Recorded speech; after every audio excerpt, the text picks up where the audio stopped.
Sveiki, mani mīļie sekotāji un klausītāji. Tātad tie, kas vēl mani nezina, tātad mani sauc Kristīne. Un šodien es izlieku eņģeļu un taro kāršu salikumu. Iknedēļas salikumu, tātad laika posmā no tātad 17. līdz 25. jūnijam.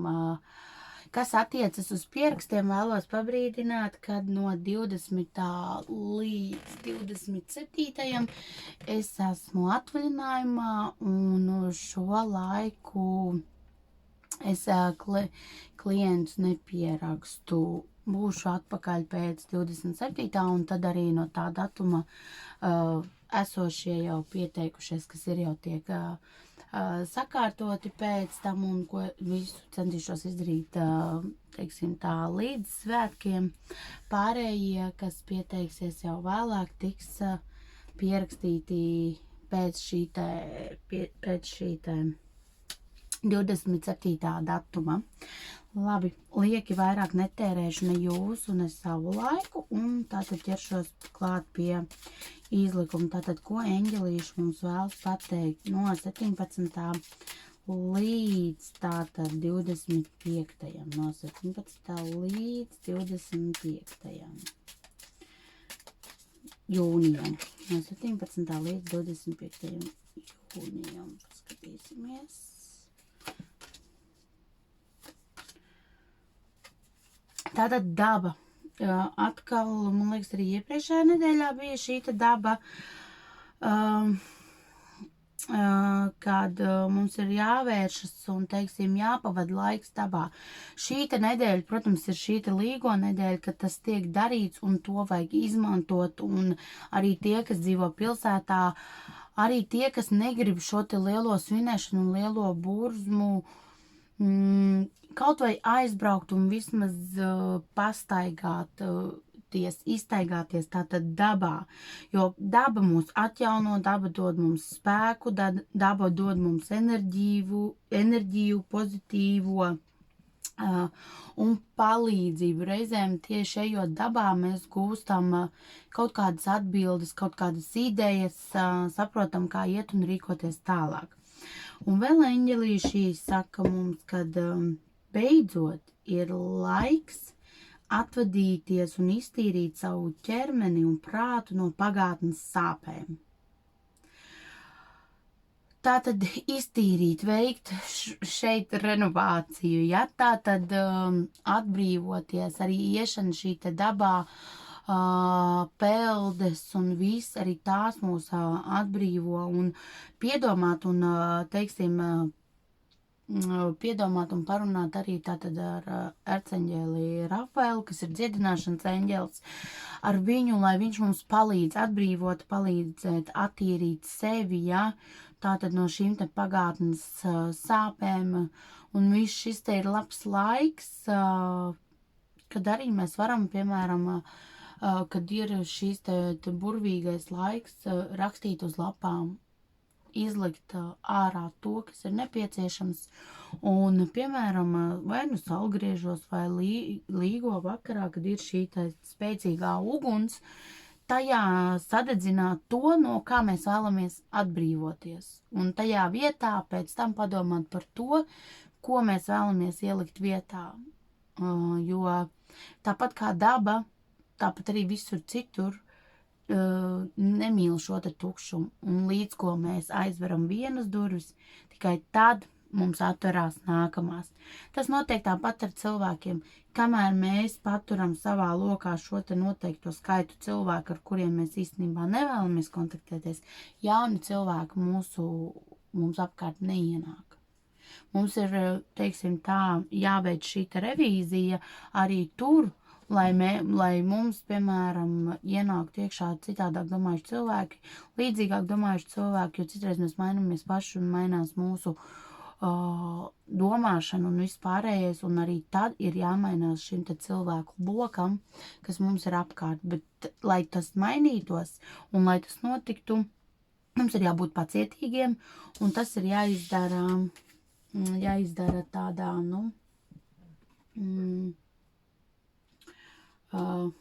tādā labā manierē. Tātad es izlikšu, man gribās vēl paņemt tātad dievietes kārtas, ja. Te krīt vesela čupa.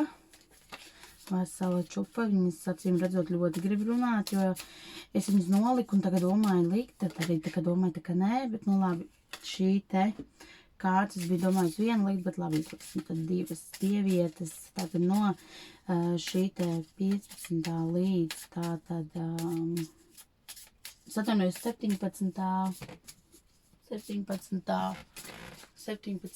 līdz 25. ko dievietes vēlas mums pateikt. Tātad kāds būs šīs te valdošās enerģijas, ko viņas mums vēlas pateikt, ja? Tātad.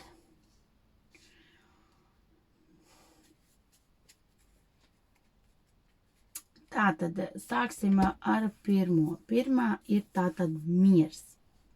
Kā ir dieviete Īrīna. Un tad mums ir dieviene māte ar Fireness. Tātad, ko tas nozīmē? Par to, kas šobrīd notiek tātad mūsu dzīvē, mums par to nav jāsatrauc. Mēs par to par daudz satraucamies. Mums vairāk ir nepieciešams atjaunot savu šo te mieru, ko mēs arī spējam atjaunot, kā jau Eņģelīši pirms tam teica par dabu, jā. Mums ir jāatjauno no sevī miers, ticības sev,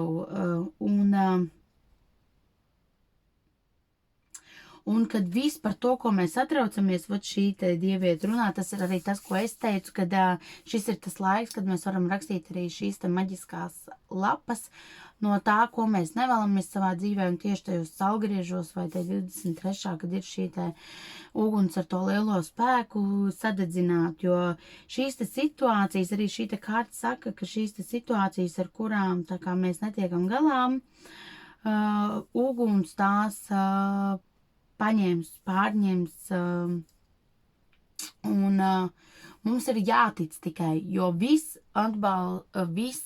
tas, ko mēs darām savā labklājībai, vai savai veiksmei, vai kam citam, tas viss ir jādara ar ticību. Ja mēs to darīsim tikai tāpēc, ka tagad man tā teica, ka man to vajag izdarīt, tas nestrādās. Tam tiešām ir no sirds pašam jāieliek sevi iekšā un jānotic. Ja nepieciešams, mēs to varam darīt arī ļoti bieži, piemēram, man rakstot šādas te lapas, asaras tek, nu tiešām, tā kā jūra, nu tā nevajag satraukties, no tā nevajag baidīties, tāpēc tādas lietas vairāk ir labāk darīt, kad jūs esat viens. Nu, vislabāk klusumā, mierā vai kaut kādā nomierinošu mūziku, darīt to, nu, tādā reizē. Tātad, tagad es paskatīšos un izliksim tātad taro salikumu. Tā viņa kāds jau mums. Tā, vēl viena. Tātad taro kārtas, ko jūs vēlaties mums pateikt. No 17. līdz tātad 25. jūnijam. No 17. līdz tātad 25. jūnijam. No 17. Ko jūs vēlaties mums pateikt, kas būtu jāzina visiem tiem, kas klausās, skatās šo te video, kas ir tātad jāzina?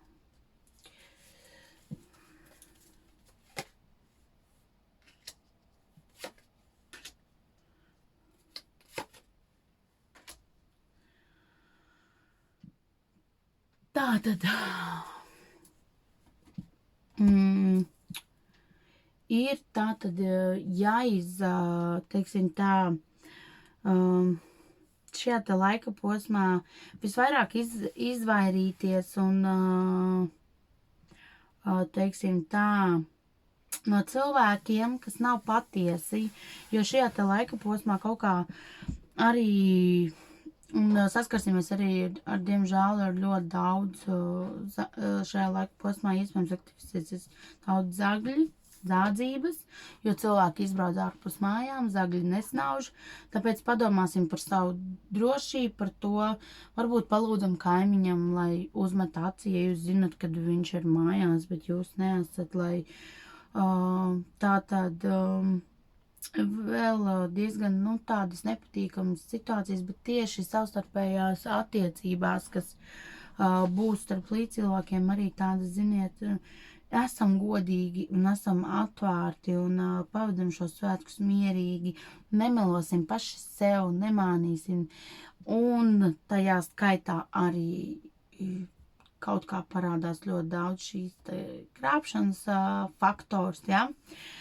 Būsim saudzīgi pret saviem mīļajiem, un ja mēs esam izvēlējušies šo te savu partneri, nu, būsim uzticīgi, jo es vienmēr saku, ka ne visi cilvēki var sadzīvot, un ne visi var nodzīvot visu dzīvi kopā, tā tas diemžēl notiek, bet tad vispirms aizej to savu ceļu, izdarīja visu, kā nāks līdz galam, sakārto attiecības ar vienu cilvēku, un tikai tad meklē šos te piedzīvojumus un visu pārējo, jo tas viss nav vajadzīgs nevienam, tad ir liek pārdzīvojumi pašam, otram pēc tam, jo daudziem pamošas pēc tam sirdsapziņa, un arī tie pāri, kas pēc tam tomēr paliek kopā un partners par to ātrāk vai vēlāk tāpat uzzina, nu, tad tās ir liekas, nevajadzīgas, teiksim, lietas, no kā mēs varam izvairīties, un mēs esam pieauguši cilvēki, un tad, nu, tomēr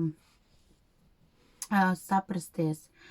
Ļoti daudz arī, nu, teiksim, arī tādas valdonīgās enerģijas, iespējams, kaut kā iespējams arī no politikas puses nāks kaut kādi, nu, jauni paziņojumi, tātad, nu, jauni tādi, vairāk, teiksim,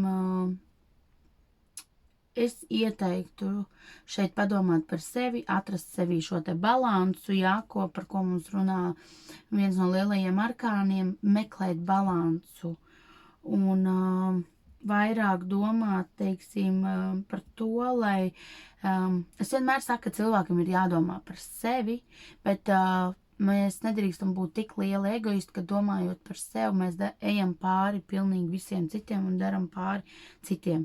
Ir ļoti labi domāt par sevi un darīt tā, lai man ir labi, bet tas ir jādara arī tā, lai jūs ar to nenodarat lielu postu. Iekšējie kaut kādas iekšējās cīņas un vispār cīņas atkal par kaut ko, kas man liek domāt, ka tas ar šiem svētkiem no kaut kas nāks no valdības puses, kad būs šis te, no vienas puses jūs varat, no otras puses nē, iespējams kaut kādus, un arī cilvēki paši ir tādi, nu, ir noguruši, bet es redzu to, kad ir gaidāms svētki, svinēs arī darba vietās, ne tikai mājās, ir tātad šie te svētki, jo ir līgo svētki šajā te laikā, bet padomāsim vairāk par to, kā sevi atgūt šo te mieru un balansu, un mēģināsim tātad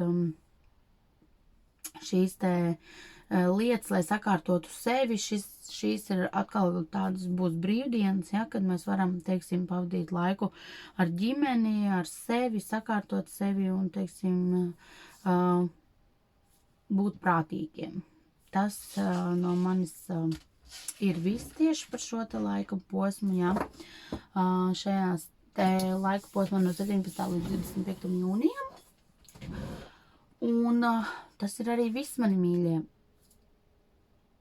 Priecājos, ja spēju jums palīdzēt, un tiksimies tātad kādā citā izlikumā, kaut kur citur. Atā!